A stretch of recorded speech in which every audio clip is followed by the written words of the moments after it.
आज जो हम पढ़ेंगे सबसे पहले देखेंगे कि ऑरेकल एप्लीकेशन का आर्किटेक्चर कैसा है। जब हम लॉगिन करने के लिए जाते हैं तो हमें इस तरह का इंटरफेस मिलता है जहाँ पे आप यूज़र डालते हैं और पासवर्ड डालते हैं।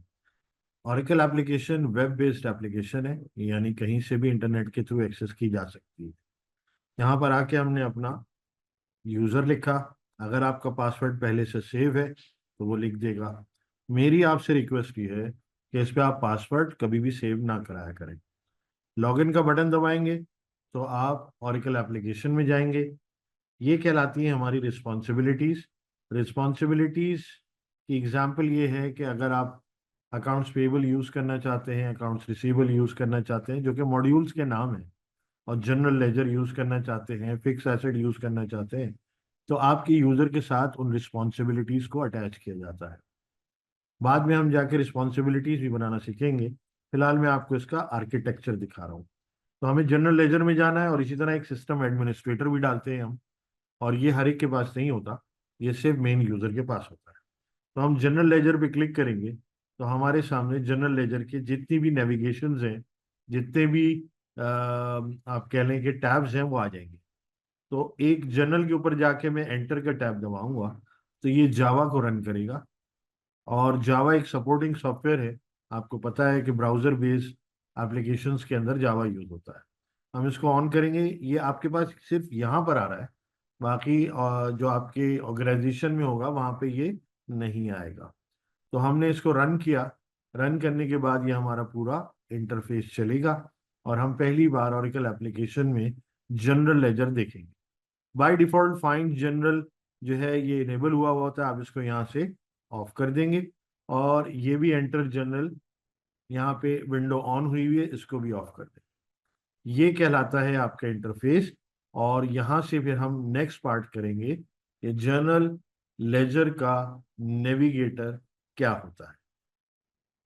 ये हमारा जनरल लेजर का नेविगेटर कहलाता है। इसमें दो कॉलम्स बने हुए हैं। लेफ्ट हैंड साइड पे सारी हमारी मेन्यूज बने हुए हैं। राइट हैंड साइड पे आप जो रिकरिंग मेन्यूज हैं, फॉर एग्जांपल जर्नल और एंटर है, इसको आप चाहें तो इस टॉप 10 लिस्ट के अंदर ले सकते हैं। इसमें गुंजाइश जो है वो 10 की है। इससे ज़्यादा आप लिंक्स या मेन्यूज इसके अंदर नहीं ले सकते।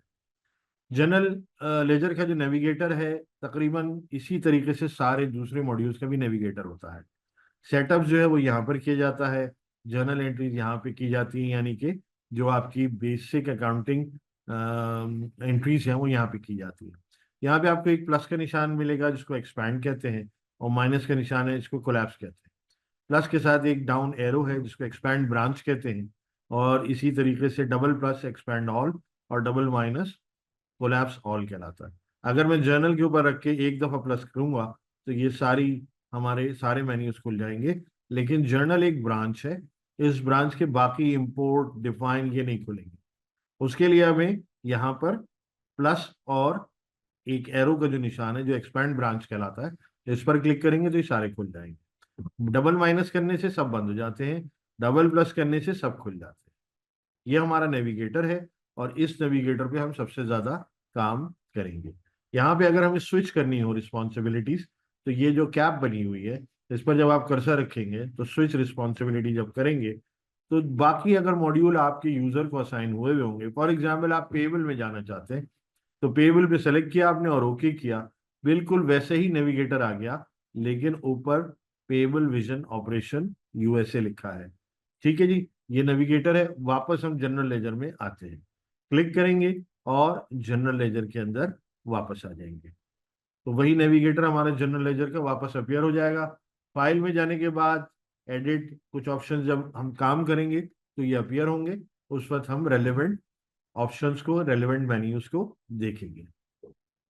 सबसे पहले हम सीखेंगे वैल्यू सेट्स कैसे बनाते हैं। और हमें 4 वैल्यू सेट्स बनाने हैं, एक कंपनी के लिए, एक कॉस्ट सेंटर के लिए, एक नेचुरल अकाउंट के लिए और एक डिटेल अकाउंट के लिए। सेटअप में जाएंगे, फाइनेंशियल्स पे जाएंगे, फ्लेक्स फील्ड्स पे जाएंगे, वैलिडेशन पे जाएंगे और सेट्स पे जाएंगे। ये फॉर्म है हमारा जिसके ऊपर हम लिखते हैं। फॉर एग्जाम्पल हमने प्रैक्टिस कर रहे हैं हम, तो प्रैक्टिस कंपनी के नाम से, प्रैक्टिस 1 कंपनी के नाम से हमने एक वैल्यू सेट बनाया।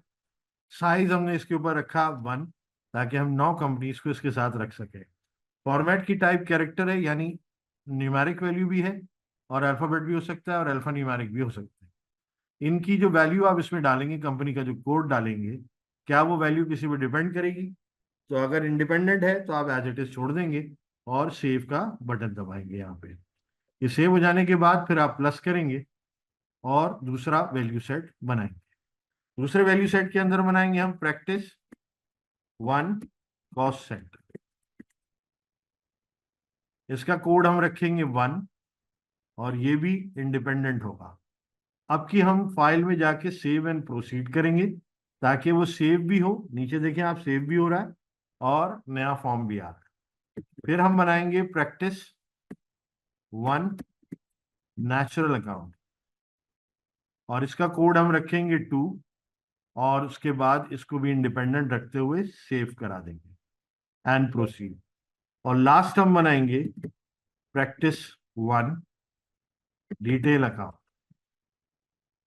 इसका कोड हम रखेंगे 1 डिजिट और इसको हम डिपेंडेंट बनाएंगे नेचुरल अकाउंट पे। तो जब हम डिपेंडेंट पे इसको क्लिक करेंगे तो ये एडिट इंफॉर्मेशन पे जाएगा और जैसा कि आपको पता है कि प्रैक्टिस के नाम से हमने बनाया था नेचुरल अकाउंट, इसमें आप एक डिफॉल्ट वैल्यू भी डालेंगे। इसका क्या मतलब होता है कि जैसे ही आप नेचुरल अकाउंट कोई खोलेंगे ये डिफॉल्ट एक वैल्यू जनरेट कर देगा डिपेंडेंट वैल्यू के अंदर।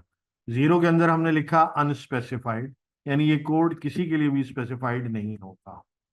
अनस्पेसिफाइड अनस्पेसिफाइड इसका कोड रखा हमने, सेव का बटन दबाया और इसको यहाँ से बंद कर दिया।